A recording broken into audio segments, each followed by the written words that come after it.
नमस्कार मित्रांनो, मी सुधीर देशमुख यूट्यूबच्या सुधीर देशमुख चॅनलमध्ये आपलं सर्वांचं स्वागत करतो। अनेक दिवसांनी व्हिडिओ बनवतो आहे। मध्यंतरच्या काळात व्यावसायिक व्यस्ततेमुळे थोडंसं या विषयाकडे दुर्लक्ष झालं, पण आता नियमितपणे आपल्यासमोर वेगवेगळे विषय घेऊन येण्याचा प्रयत्न करेन। मित्रांनो, आजच्या व्हिडिओचा विषय थोडासा वेगळा आहे। समोर नोव्हेंबर महिन्यामध्ये महाराष्ट्राच्या विधानसभेच्या निवडणुका होतात आहे। 6 महिन्यापूर्वी आपल्याकडे लोकसभेच्या निवडणुका झाल्या। त्या लोकसभेच्या निवडणुकांचा धुरळा खाली बसतो तोच 2-3 महिन्यामध्ये हरियाणा च्या निवडणुका झाल्या, तसेच जम्मू काश्मीरच्या निवडणुका झाल्या आणि त्याचे जे निकाल आहे ते आपल्यासमोर आहे। या सर्व निकालांच्या पार्श्वभूमीवर पुढील काळ कसा असणार आहे, लोकसभा निवडणुकीच्या वेळेला ज्या गोष्टी घडल्या त्याचं थोडंसं आत्मचिंतन करणे हा या व्हिडिओचा एक मूळ उद्देश आहे। या आत्मचिंतनातून आपण महाराष्ट्र विधानसभेकरता कसं मतदान करायचं किंवा ते मतदान करताना कुठल्या आयामांवर आपण लक्ष देणं आवश्यक आहे त्याचा थोडासा उहापोह मी या व्हिडिओतून करण्याचा प्रयत्न करणार आहे। मित्रांनो, लोकसभेच्या निवडणुका संपल्या, निकाल लागले आणि भारतीय जनता पक्षाला 240 जागा मिळाल्या। विषय असा झाला त्याच्यामध्ये की आधी जेव्हा 2014च्या निवडणुका झाला त्याच्यामध्ये 283 होत्या, नंतरच्या 2019च्या निवडणुकांमध्ये 303 झाल्या आणि 2024च्या निवडणुकांमध्ये एकदम 240वर आल्या। याचं एक कारण महत्त्वाचं असं की विरोधी पक्षांनी जे एक नॅरेटिव्ह सेट केलं की भारतीय जनता पार्टीने 400 पारचा नारा दिला आणि तो नाऱ्याचं मूळ उद्दिष्ट लोकशाही खतम करून संविधान खतम करणे आणि मनुस्मृती आणणे आणि आरक्षण खतम करणे, अशा फेक नॅरेटिव्हला दुर्दैवाने भारतीय जनता बळी पडली आणि त्याचा जो होऊ नये तोच परिणाम नेमका झाला आणि भारतीय जनता पक्षाला 240च जागा मिळाल्या। आता व्यवहारामध्ये जर विचार केला तर भारतीय जनता पक्ष अजूनही सिंगल लार्जेस्ट पार्टी आहेच। त्याच्यानंतर नंबर 2चा जो पक्ष आहे काँग्रेस, त्याच्यामध्ये आणि भारतीय जनता पक्षामध्ये 141 जागांचा फरक आहे। परंतु नॅरेटिव्ह असं सेट केलं गेलं की काँग्रेस जिंकलं, भारतीय जनता पार्टी हारली।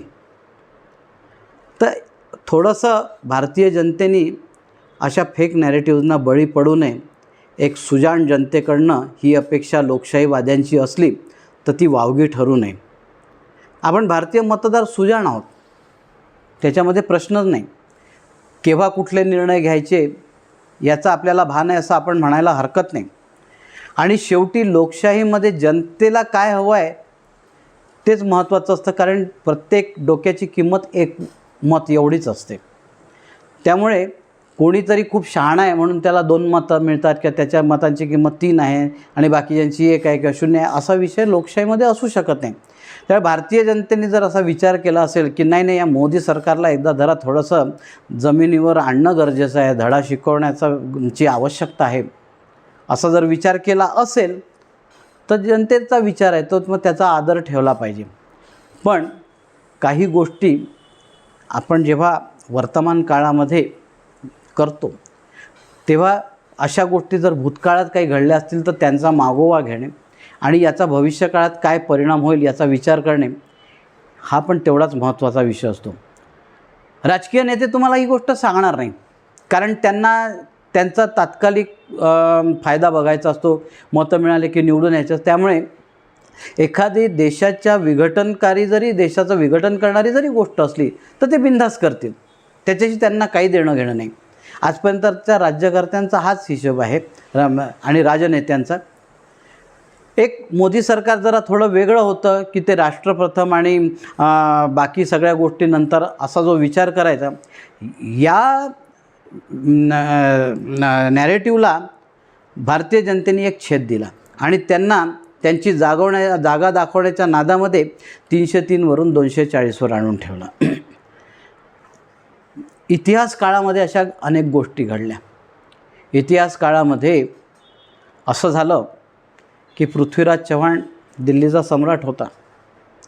अनेक राजपूत राजांशी त्यांनी लढाया केल्या आणि जेव्हा मोहम्मद घोरी बाहेरचा एक आक्रमक चालून आला तेव्हा बाकीच्या राजपूत राजांनी विचार केला की या पृथ्वीराज चव्हाणला धडा शिकवण्याचा हाच योग्य मार्ग आहे, त्याला मरू द्या, आपण काहीच करायचं नाही, आणि त्याला मदत केली नाही.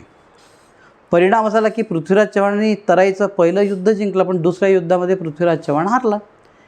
परिणाम असा झाला की दिल्लीच्या सिंहासनावर जी मोगल त्यावेळची मुस्लिम आक्रमकांची सत्ता आली, तिचा जो तेव्हा झालेला उद्गम अजूनपर्यंत त्याचे परिणाम संपायला तयार नाही. ती गोष्ट जी 12व्या शतकात झाली, आता 21व्या शतकात सुद्धा तेच सुरू आहे. म्हणजे या गोष्टी या लक्षात घेणं आवश्यक आहे की ज्या वेळेला आपण एकमेकांमध्ये भांडतो, एकमेकांना जागा दाखवण्याच्या गोष्टी करतो, जमिनीवर आणण्याच्या गोष्टी करतो, त्यांचा अहंकार संपवण्याचा प्रयत्न करतो, त्याच वेळेला बाहेरचा आक्रमक आपण आणून ठेवत असतो. असंच झालं. अकबराशी लढताना महाराणा प्रतापाचे तसाच विषय, हिस्ट्री रिपीट्स म्हणतात, त्या म्हणीचा प्रत्यय महाराणा प्रतापाला आला. आणि जयपूरचा राजा मानसिंग वगैरे आणि अनेक राजपूत राजे अकबराच्या सैन्यात लढत होते राणा प्रतापाच्या विरुद्ध, आणि महाराणा प्रताप एकाकीपणे ते युद्ध लढत होता. कारण काय, तर महाराणा प्रताप हा शूरवीर होता, देशभक्त होता, राष्ट्रभक्त होता, धर्मभक्त होता. त्याचा अहंकार खाली आणायचा, कारण त्यानं मानसिंगाच्या पंक्तीला जेवायला बसला नाही. तो अहंकार खाली आणण्यासाठी चित्तोडचा राजघराणं सोडतं बाकीचे सगळे राजघराणे अकबराच्या सैन्यात सामील झाले आणि महाराणा प्रतापाचा तो एक बिलकुल कॉन्क्लुझिव्ह पराभव नाही म्हणता येत, पण त्या हळदीघाटच्या युद्धात माघार घ्यावी लागली होती. असा मोठा प्रकार झाला.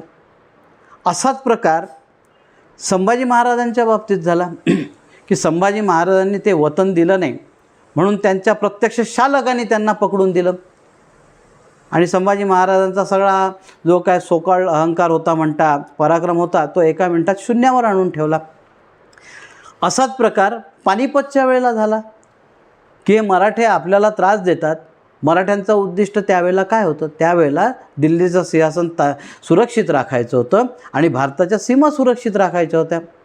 पण दुर्दैवाने उत्तर भारतातल्या लोकांनी विचार काय केला की परस्पर जर ते अब्दालीच्या हातून जर पराभूत होत असतील तर मजा पहा.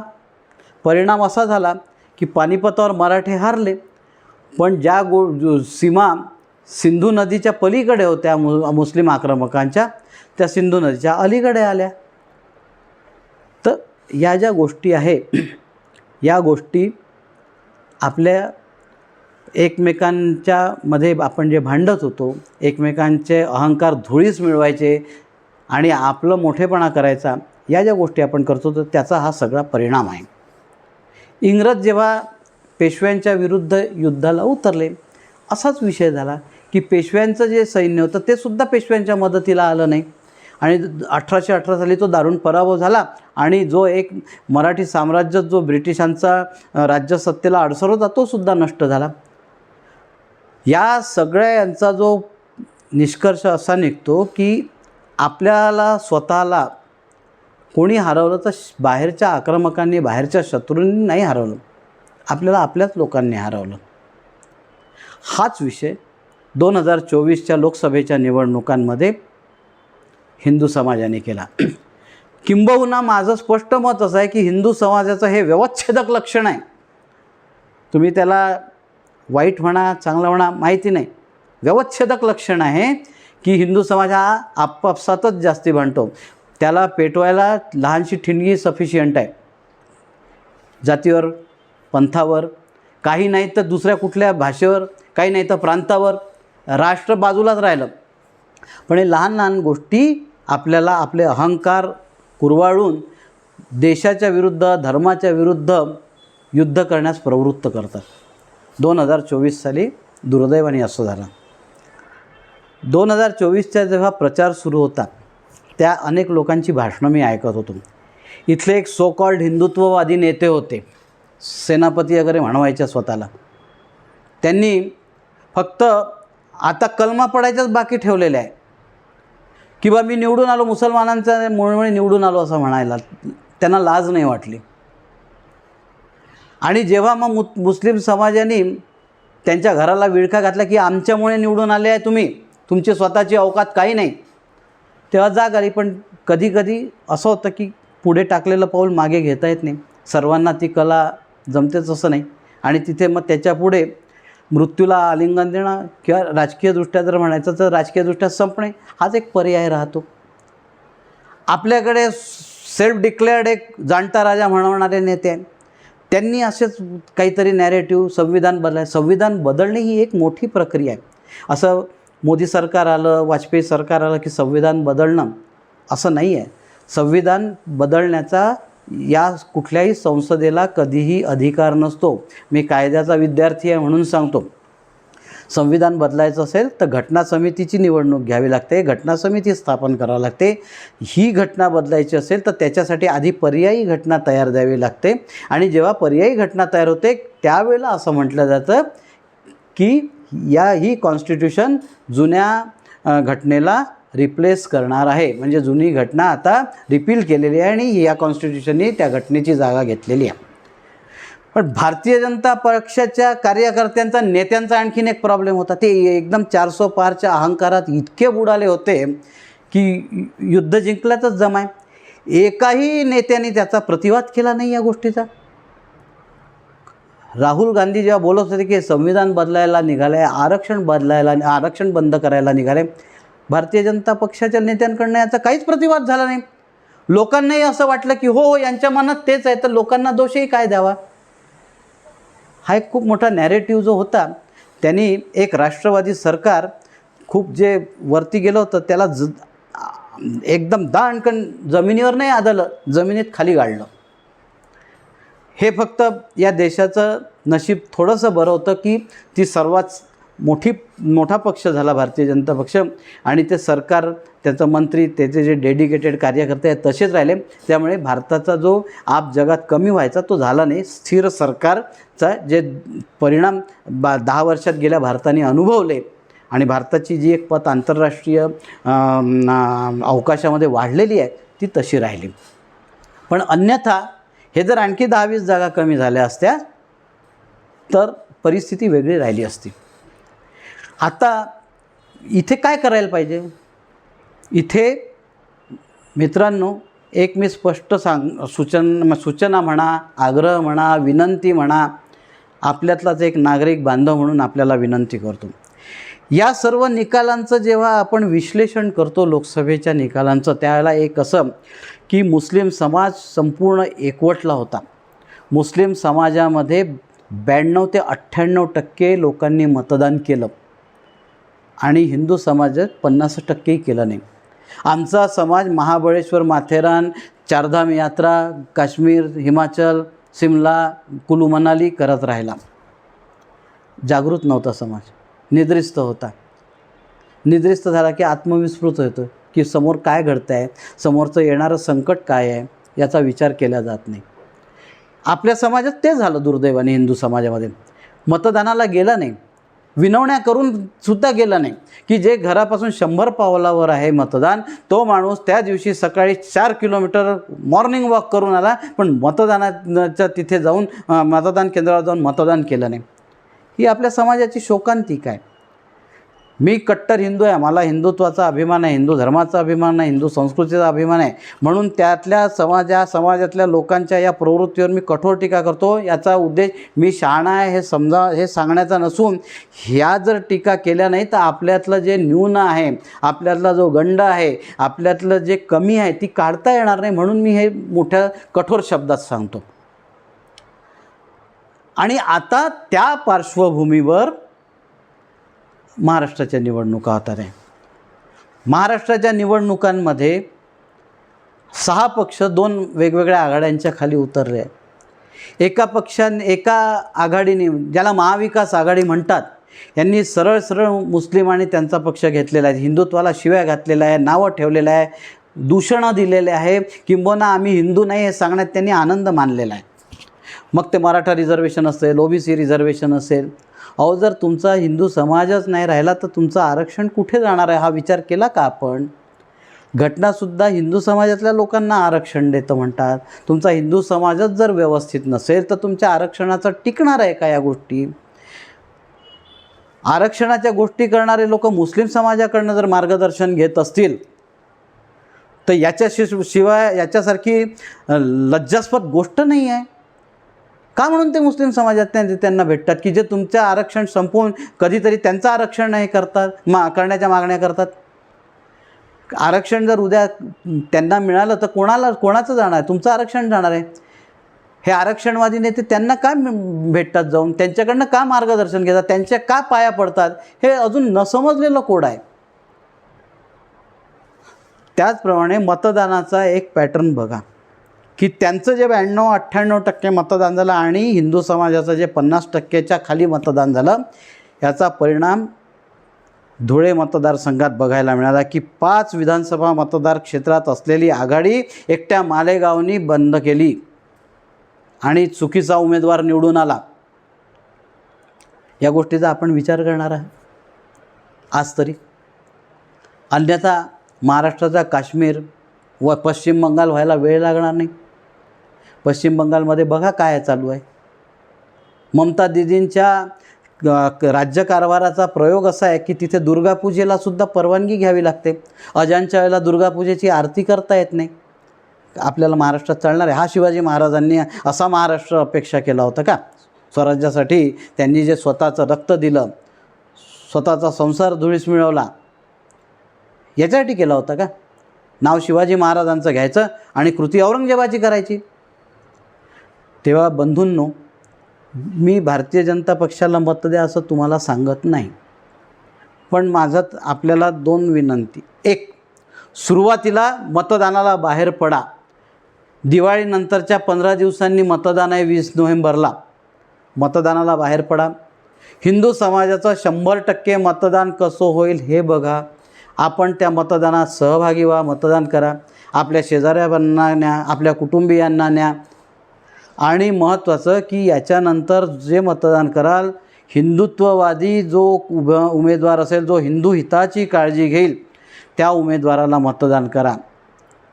आज जर या सेक्युलरिझमच्या नावाच्या खाली किंवा फसव्या शब्दाच्या आवरणात जर आपण फसलो, त्या आमिषांना भुललो, उद्याचा इतिहास आपल्याला माफ करणार नाही, भविष्यकाळ माफ करणार नाही.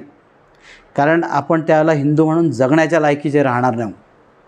एक उदाहरण देतो, त्यातून आपण मतितार्थ काढाल. मोदी सरकारने आत्ता वक्फ बोर्डामध्ये सुधारणांचं बिल आणलं. जे वक्फ बोर्डाची सुधारणा, वक्फ बोर्डाचा जो कायदा आहे हा नरसिंहराव सरकारने आणला आणि मनमोहन सिंगच्या काळामध्ये त्याला जरा आणखी ताकद दिल्या गेली. त्या कायद्याचं एक स्वरूप असं आहे की कुठल्याही जागेवर जर वक्फ बोर्डाने दावा सांगितला तर त्या जागेवरचा दावा सिद्ध करण्याची जबाबदारी त्यांची नाही आहे, तर ती ज्या माणसाच्या मालमत्तेवर दावा सांगितला त्या माणसाची जबाबदारी आहे. म्हणजे जो माणूस दावा टाकतो त्याची जबाबदारी असते की माझा दावा खरा आहे, हे कायद्याचं मूळ तत्व आहे. परंतु इथे उलटा विषय आहे.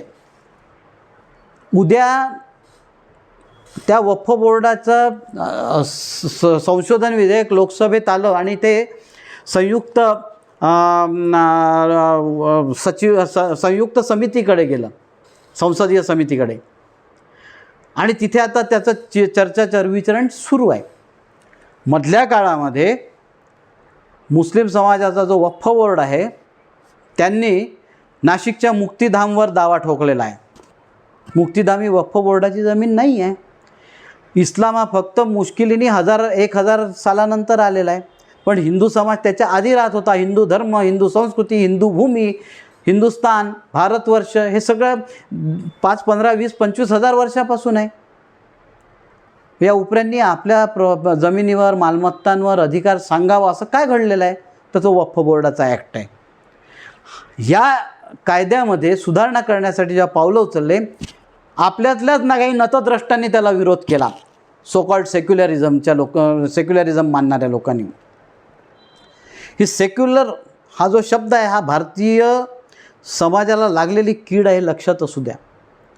कुठलंही राष्ट्र कधीही सेक्युलर नाही. भारत सरकारनेच, तेही घटनाकारांनी केलेलं नाही आहे. ते 42व्या घटनादुरुस्तींनी हा सेक्युलर शब्द राज्यघटनेच्या प्रास्ताविकेत टाकलेला आहे.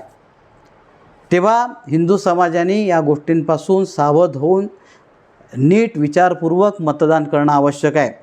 या व्हिडिओद्वारे मी आपणा सर्वांना विनंती करतो की 100% मतदान आणि हिंदुत्ववाद्यांची काळजी घेणारा किंवा हिंदुत्वाची काळजी घेणारा, हिंदू हिताची काळजी घेणारा जो उमेदवार असेल त्याला मतदान करा. मित्रांनो, इथे हा विषय संपवतो. आपल्याला आवडल्यास आपण बाकीच्यांनाही तो शेअर करा, लाईक करा आणि सबस्क्राईब मात्र अवश्य करा. धन्यवाद.